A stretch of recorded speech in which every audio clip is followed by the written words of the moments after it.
Okay, Assalamualaikum warahmatullahi wabarakatuh. We are from group 5. We'll tell you about language change. But firstly, let us introduce ourselves. My name is Ferdian Hersfiandi. My student number is 054.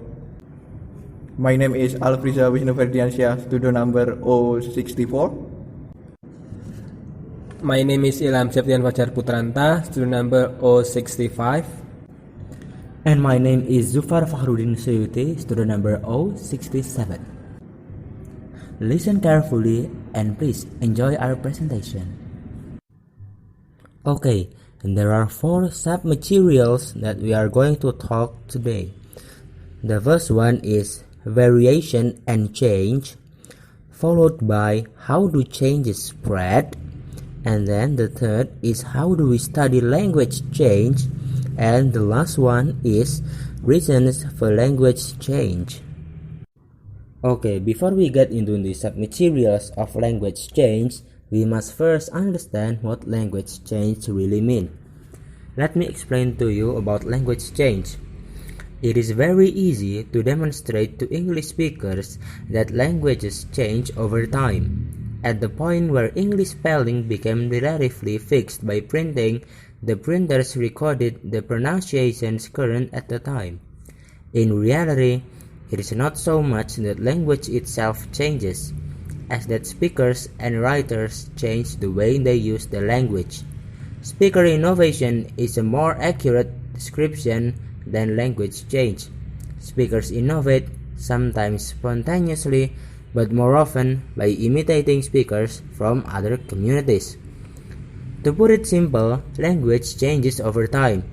Those changes occur in pronunciation, meaning, and vocabulary.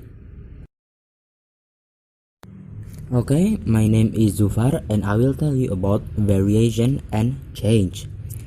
All language change has its origins in variation.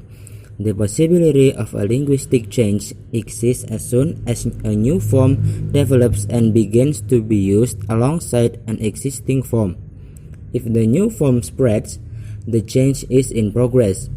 If it eventually displaces the old form, the change has become a fait accompli. A fait accompli is a thing that has already happened or been decided before those affected hear about it, leaving them with no option but to accept it. Here is an example about variation and change.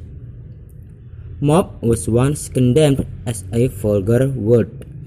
Bus was once regarded as a vulgar shortening of omnibus.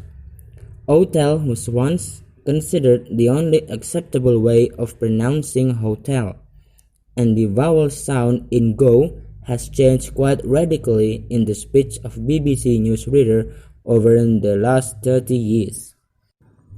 Variation and change have 3 sub-materials within it. Now we are going to talk about the sub-materials. The first is post-vocalic R, its spread and its status, followed by the spread of vernacular forms, and the last is coyness and coinization. Now we are going to talk about the post-vocalic R, its spread and its status. Accents with post-vocalic R are called rhotic. In large areas of England, rhotic English accents are regarded as a rural and uneducated. In large parts of the USA, on the other hand, post-vocalic R is alive and well and extensively used. Many US accents are rhotic.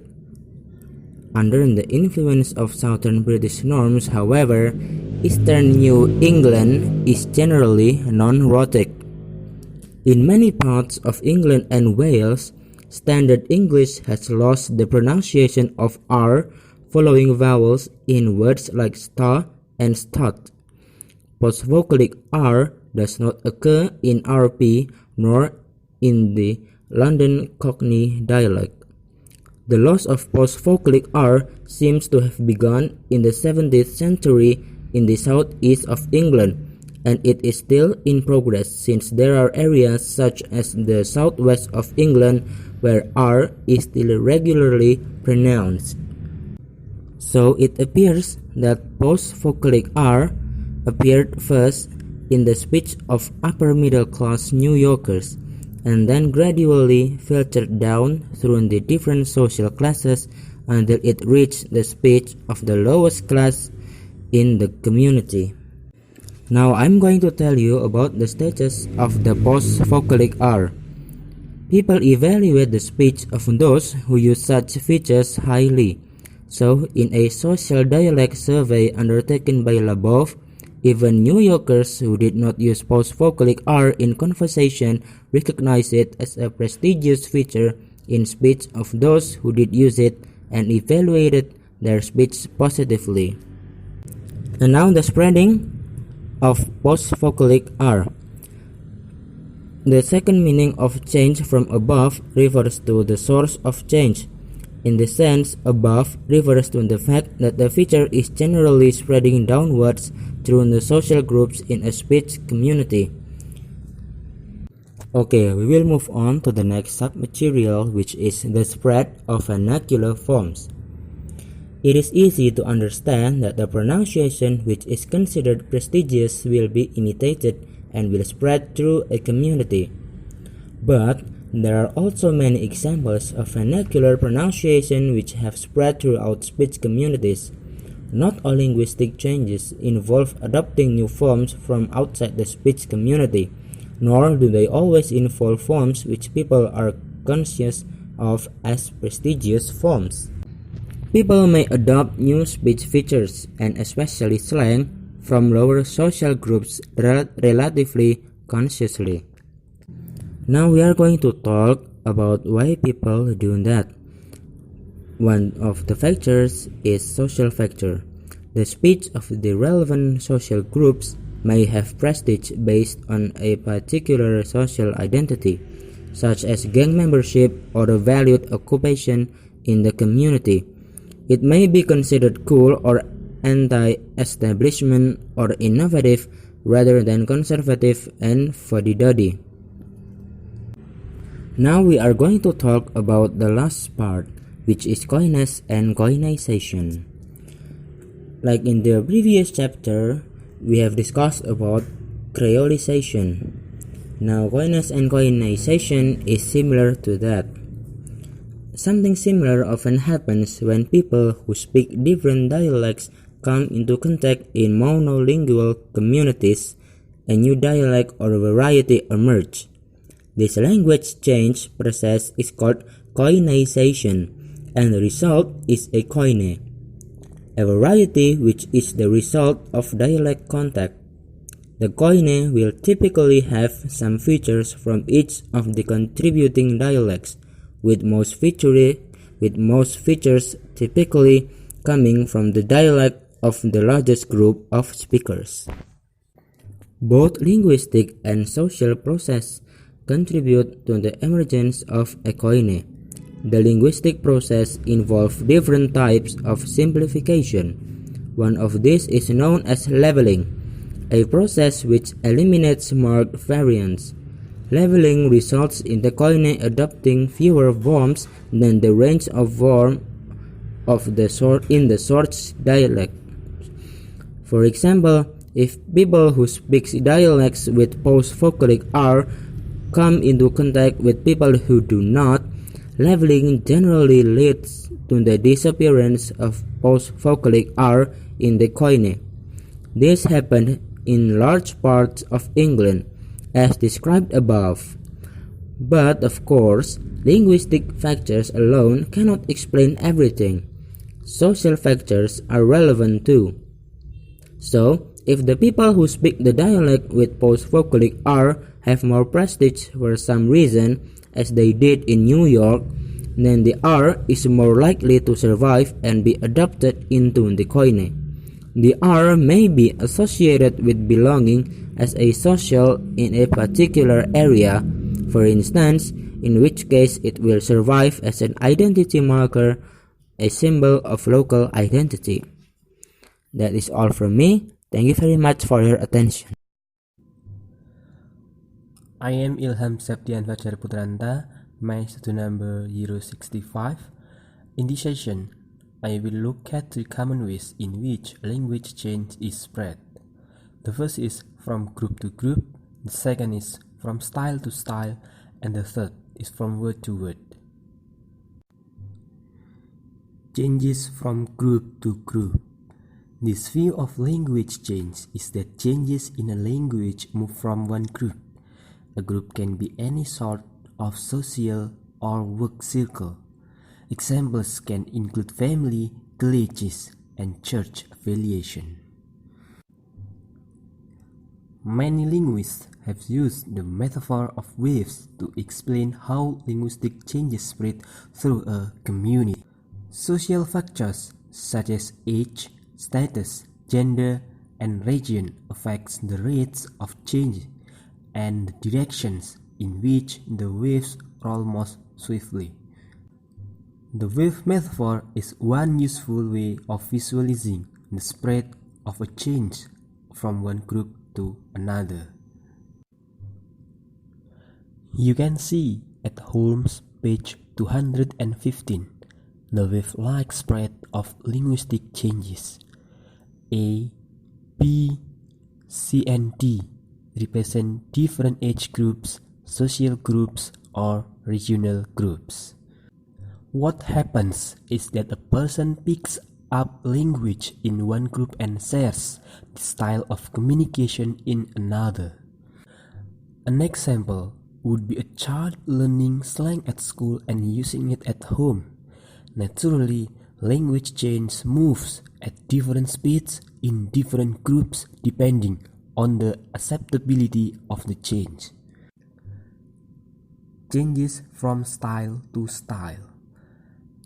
In the speech of a particular individual, it suggests that change spreads from one style to another, while at the same time it spreads from one individual to another within a social group and subsequently from one social group to another.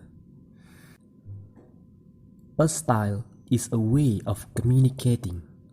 In simple terms, a person's style can be formal and informal or casual.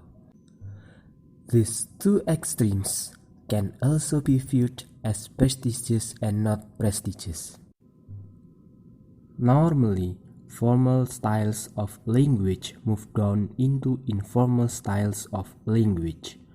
For example, a movie star or some other celebrity speaks a certain way and whose style is transferred downward among those who are not so famous. There are times where informal language change spreads upward.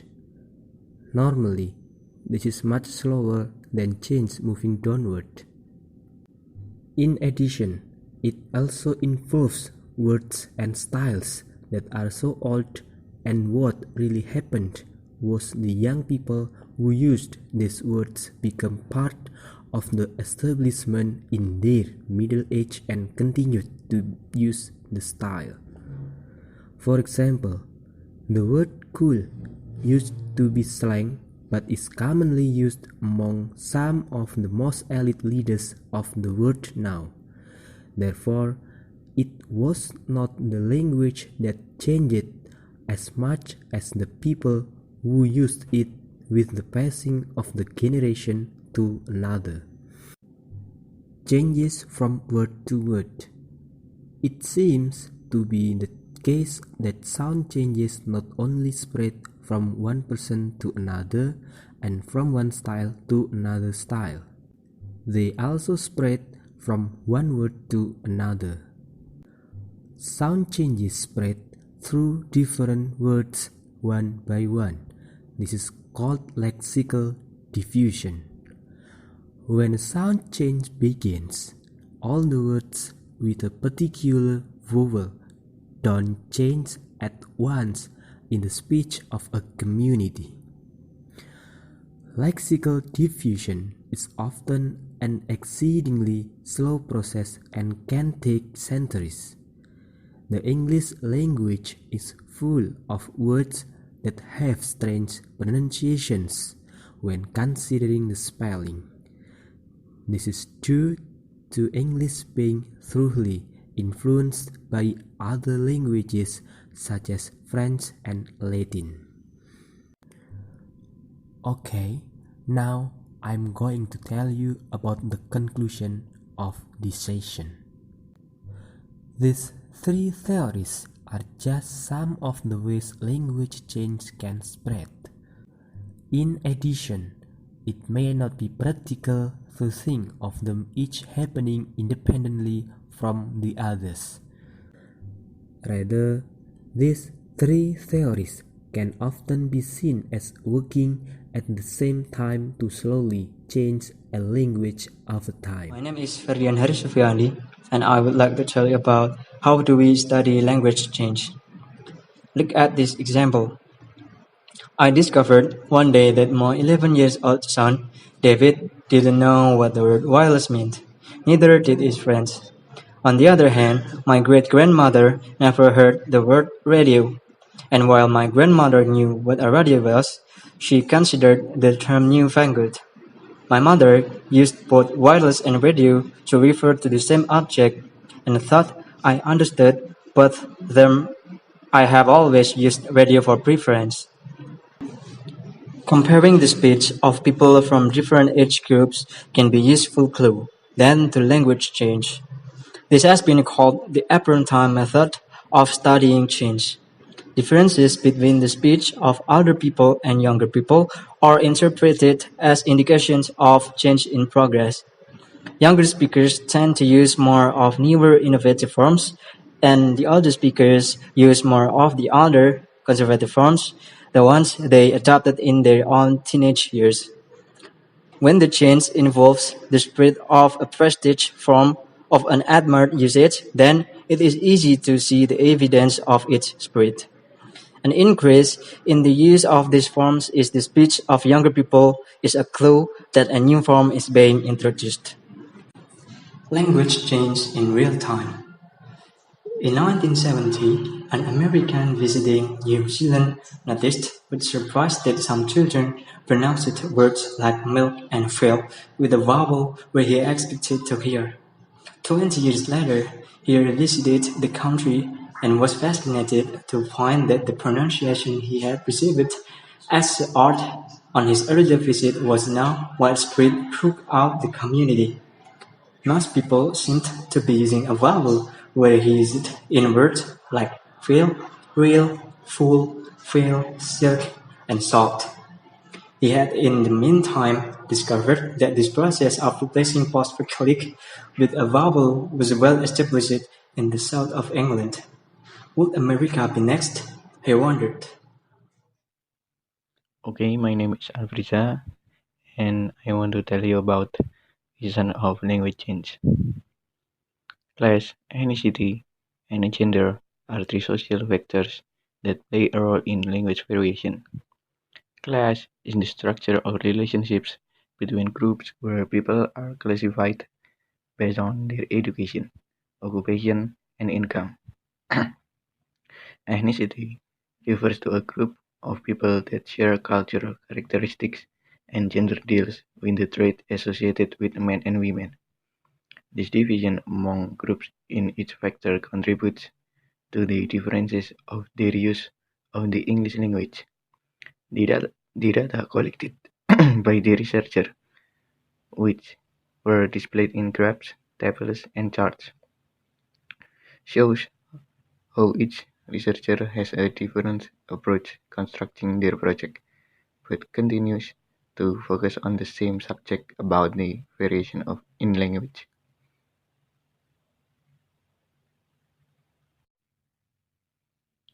William Labov is an American linguist who was concerned about the study of sociolinguistic variation. Labov's study addresses and depicts how class, ethnicity, and gender influences language variation. One example of how class affects language variation is evident in the New York City study by Labov. He displays the social classes in four classes: the lower working class, the upper working class, the lower middle class, and the upper middle class. He also displays the style of speech in three styles, which are casual, careful conversation, and reading. According to the data, the upper middle class speakers almost always use the standard ing variant, and the lower working class speakers almost always use the non-standard ing variant. Each class prefers the use of one pronunciation over the other regardless of the style of speech. However, the lower working class shifted from using in casual speech to using ing in the reading style.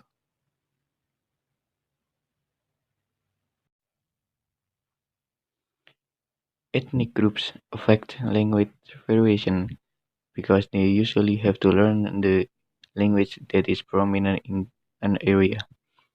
Although they view language as a part of their identity, they have to compromise their languages and substitute it with another, or combine both languages. Ethnic groups learn the dominant language in an area when the majority of the people speak that language. The variety of the dominant language is called the substrate, because it shows the differences between it and their language. Immigrants that arrive in a new location quickly learn the dominant language. Their language is called the abstract, and it affects the way they speak the dominant language. The abstract and substrate could create a variety of the dominant language, and will differ from the normal version of the language.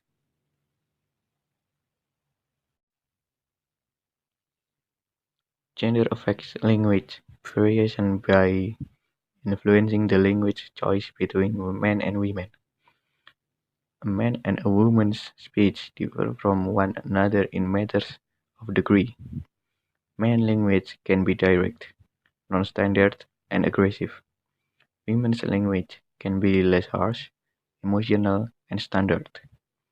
Many languages have alternative forms that are used only by men or by women. In some cases, the men and women speak different dialects, or they don't speak the same language to each other. However, it hinders the communication process between men and women. It also makes it difficult for each gender to fully understand the opposite sex.